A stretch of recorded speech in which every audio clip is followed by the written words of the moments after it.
Welcome to the F1Stop show. I'm your host, Sam Oni, and this is episode 18. With me, as usual, where's Finman? How are you this evening?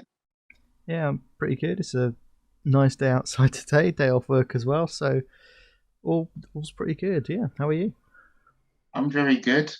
I'm great. Glad F1 is has produced another thrilling weekend. But yeah, pretty good. Well, let's kick on with it, shall we? Five lights were out in Silverstone for the British Grand Prix, and well, it was a thrilling race if you're Carlos Sainz. Yeah, I mean it was a great race overall. Really, I think probably the best this season. I think. Um, yeah, a great maiden victory for Carlos Sainz, who was scrapping with Leclerc for for most of the race. I think. Yeah, just the battles we had from like not even just the top five, like top six, seven, throughout the race was great, and it was a brilliant race to watch, and yeah, so pleased for for Carlos Sainz, his 150th race, and he's finally got a race win. I mean, it had to happen at some point, and it was a case of when, and yeah, to get your first victory in F1 and at the British Grand Prix is pretty special, I think.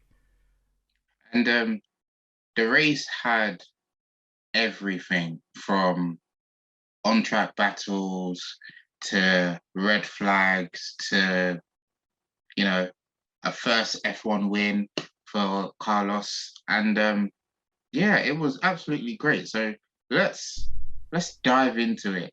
Like the opening, let's start with the opening lap because it wasn't like any normal lap we've seen in the past. Yeah, I mean there was obviously the pretty awful crash really between it was a multi-car pile-up into the first corner. Um, it was all kicked off by sort of a mixture of Guan Yu Zhou, Pierre Gasly, and George Russell.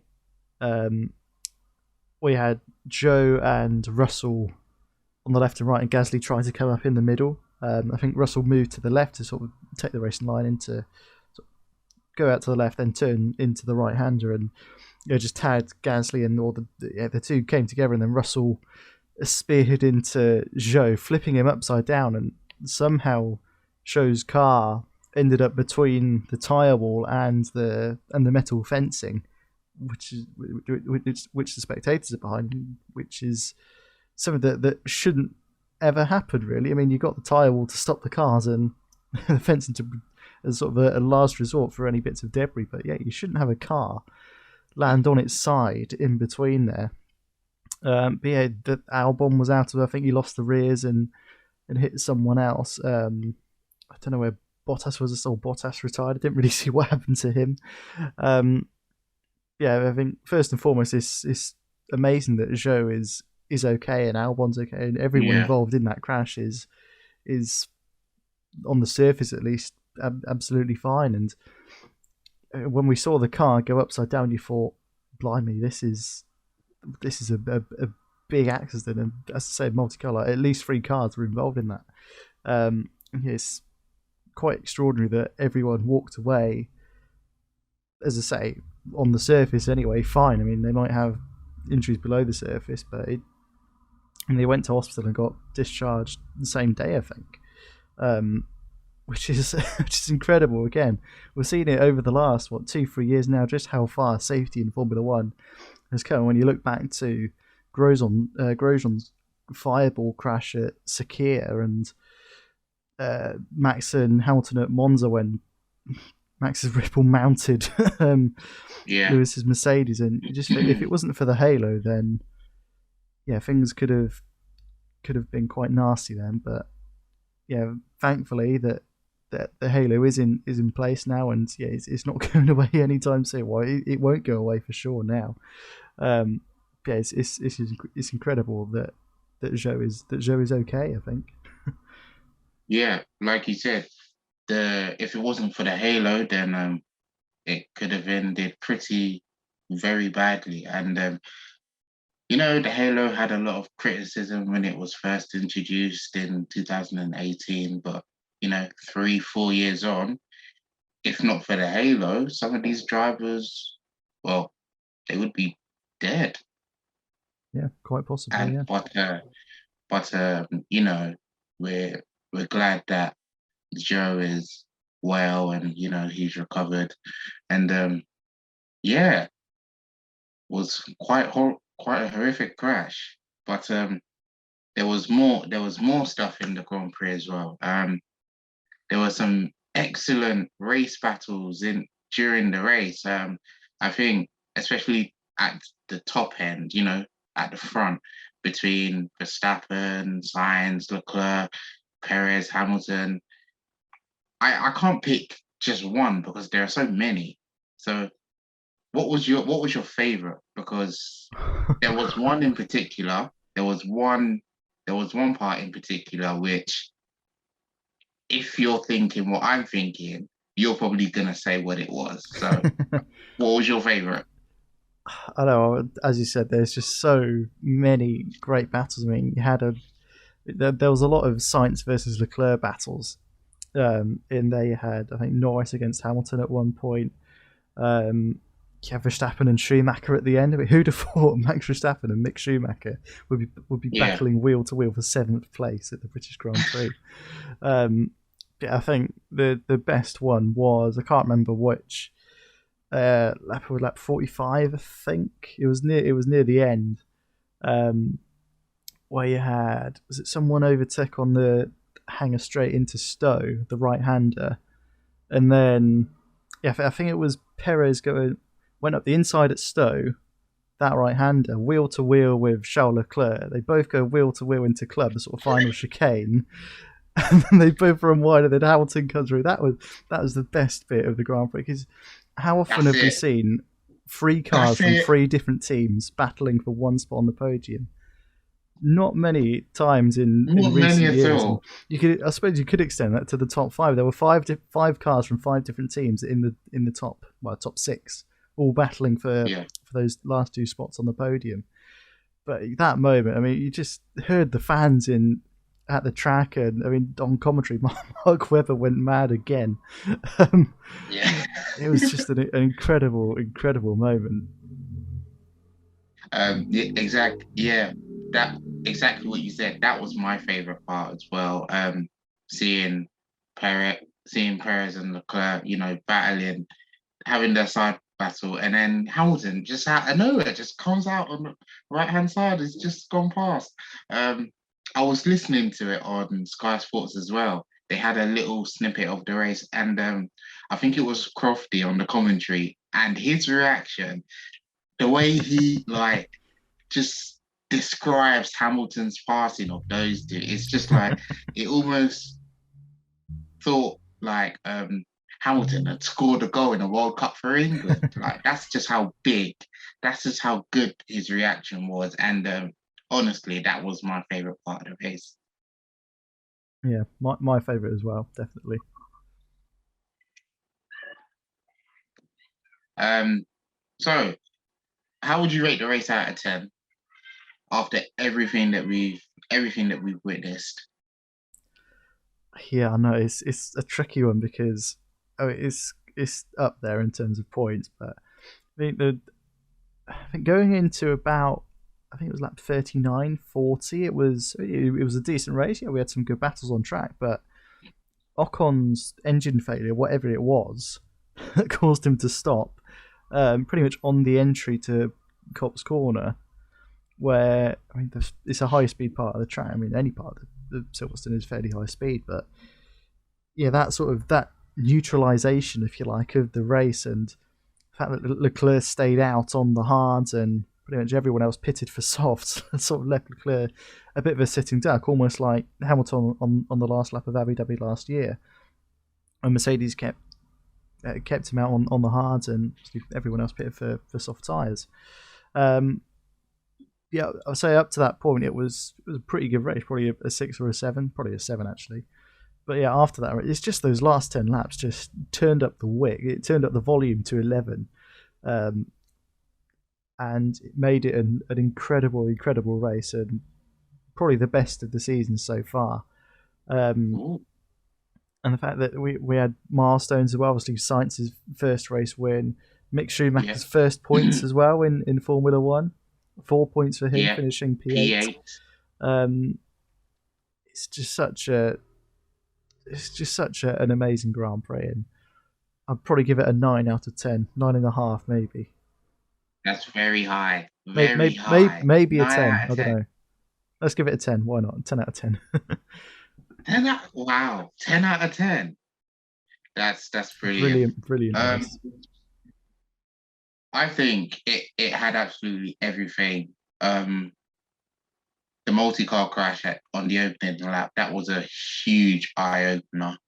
Um, and then just the on-track battles that we had between Leclerc and Perez to lead into Hamilton's passing, and then Hamilton and Norris as well.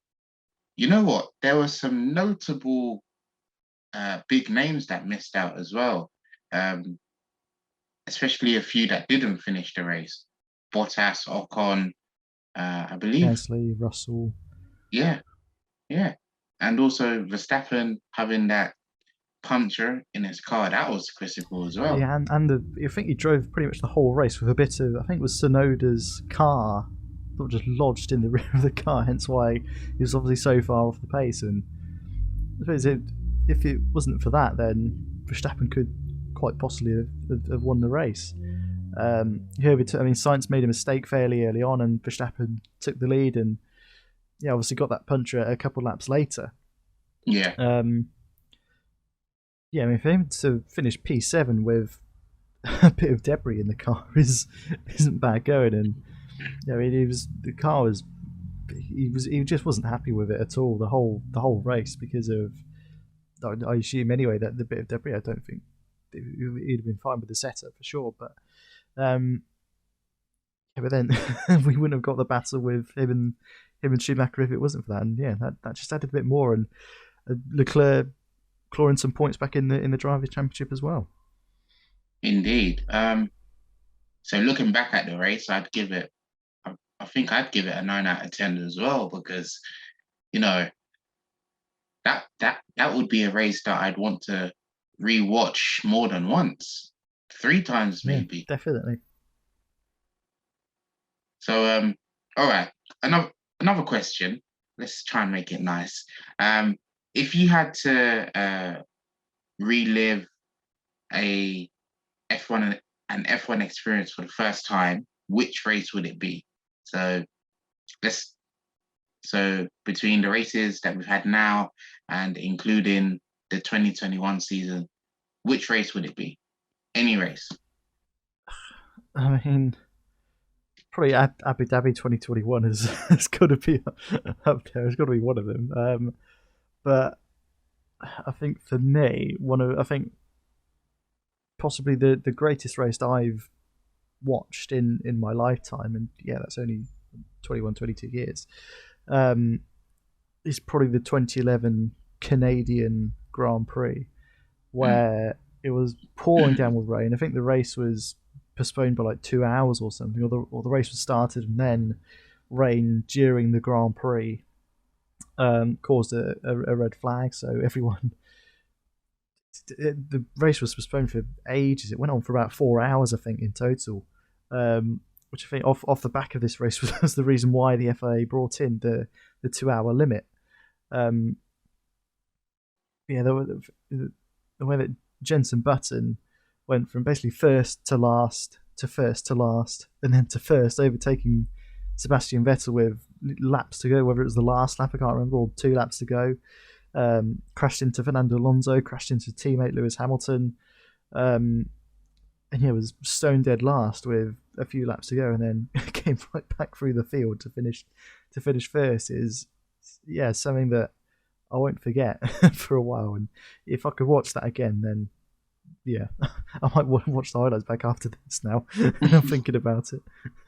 Brilliant. I think my most recent one would probably be, well, it's quite recent, probably last year's Hungarian Grand Prix, because there was a lot of drama in that race. Not to mention a red flag and a restart as well, and Esteban Ocon leading the race for 50 or so 50 or so laps, and he ends up winning it because you wouldn't you wouldn't think a midfield driver like Ocon would win an F1 race, and that was quite a huge moment, a wonderful moment to watch on TV, listen to the radio, and yeah, that's one I'll definitely not forget. So Yeah. that's Britain done. That's the British Grand Prix done. That book has been closed. Now we are traveling in our journey within Europe. Me and Wes, we're now in Austria. It's the Austrian Grand Prix. It surprised Nice. me. I just completely forgot there was an Austrian Grand Prix straight after the British one. Yeah, yeah. Honestly, I almost forgot about that.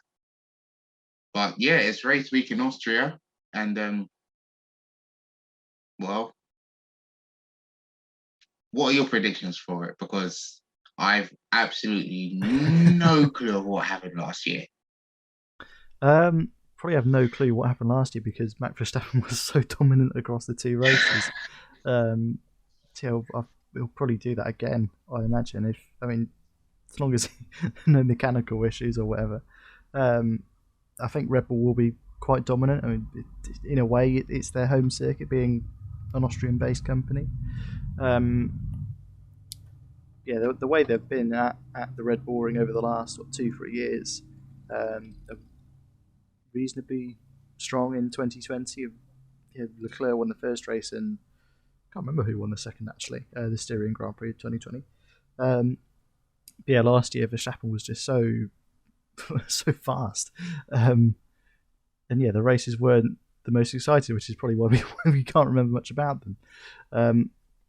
Yeah, I'm probably a Red Bull 1-2 again. Let's say again. This weekend in Austria, and third place. Don't know, Leclerc. I think Leclerc can. I wouldn't say bounce back from Silverstone. He got P4. Yeah, P3 for Leclerc, P4 Sainz, P5 Russell. Fairly standard, I think, this weekend. Okay, not too bad, not too bad. Yeah, I think fifth place. You know what? Hamilton for fifth place. I think he'll have a decent race in Austria.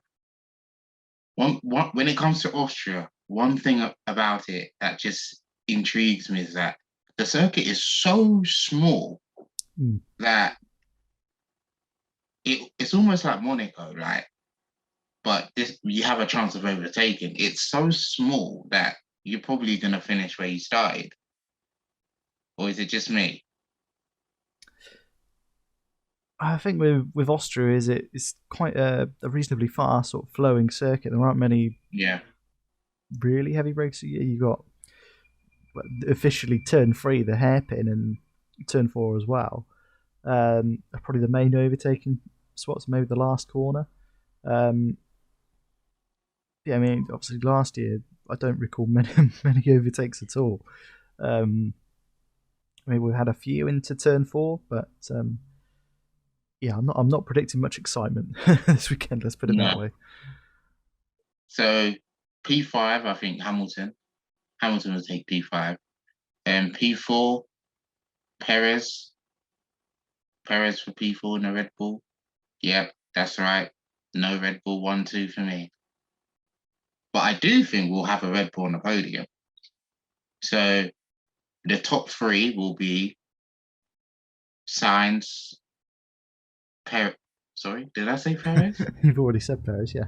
I've already said Perez. Sainz, sorry. Yeah, Sainz for P3. Then Charles Leclerc will be P2. And then race winner, Max Verstappen, provided his car works with him and reliability issues are, solved. So yeah, like you said, Red Bull are dominant in Austria, and that was the case last year. I believe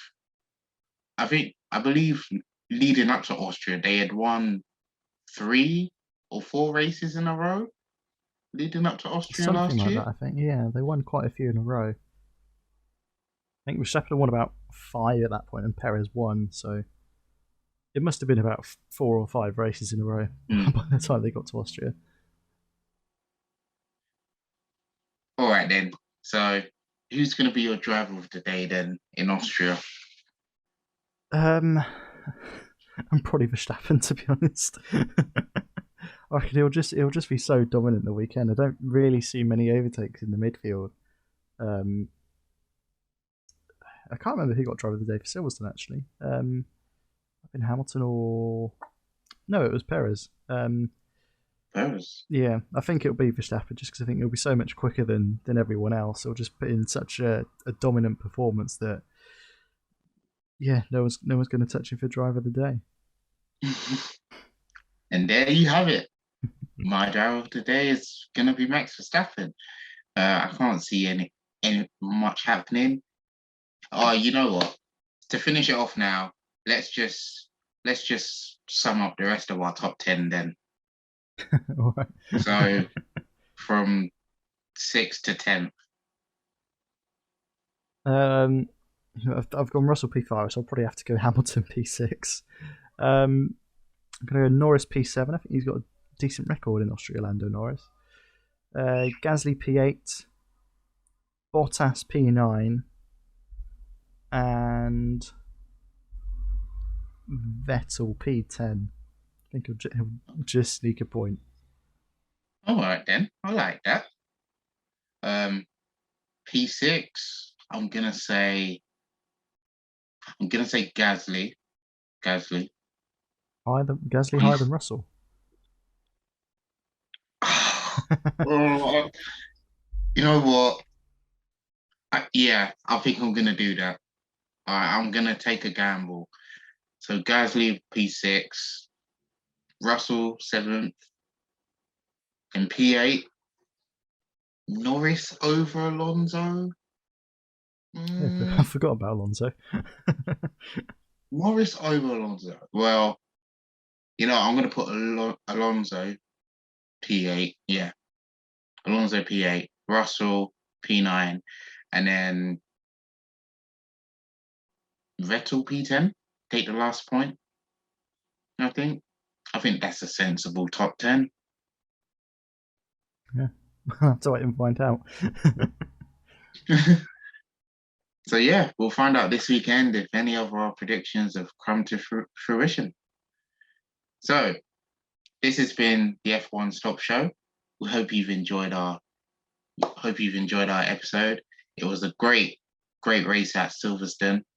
If you didn't watch it, go and watch it, please, because there was a lot of drama.